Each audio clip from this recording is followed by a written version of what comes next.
Na základe našich skúseností si myslíme, že skrývanie nedostatkov alebo obmedzenie otvorenosti na pohovore je to, s čím prirodzene musíme rátať.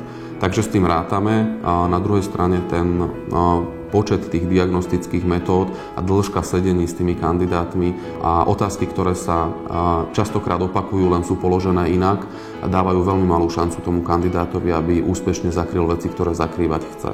Čiže to, čo prvých 20 minút na sedení s kandidátom môže vyzerať nejako, o hodinu už môže vyzerať úplne inak. Ten kandidát proste s tým nič nevyhrá.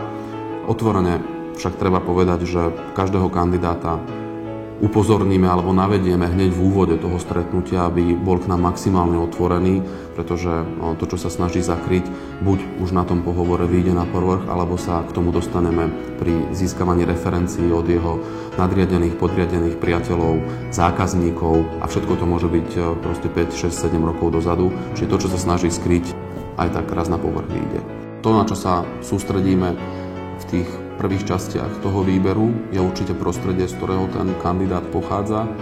A to všetko, čím prešiel, akými spoločnosťami prešiel, aké pozície zastával, aké skúsenosti nadobudol. A veľmi detailne si necháme porozprávať jeho úspechy a necháme si vysvetliť, akými cestami sa k tým úspechom dostal, čo všetko si z nich zobral.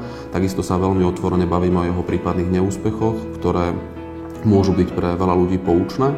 Ale to, čo by som vyzdvihol na prvé miesto, sú skúsenosti našich konzultantov, ktorí dlhé roky sedia na tej druhej strane, počúvajú kandidátov a majú nielen zručnosti, ale aj ten povestný feeling alebo pocit z toho kandidáta a vedia viac vycítiť, akým spôsobom a ako môže byť ten človek vhodný pre toho klienta. Čiže nie vždy je to všetko, čo sa dá zmerať, lebo empiricky vám to môže vyjsť, že ten človek je vhodný a nakoniec možno aj nastúpi na tú pozíciu a nie je úspešný.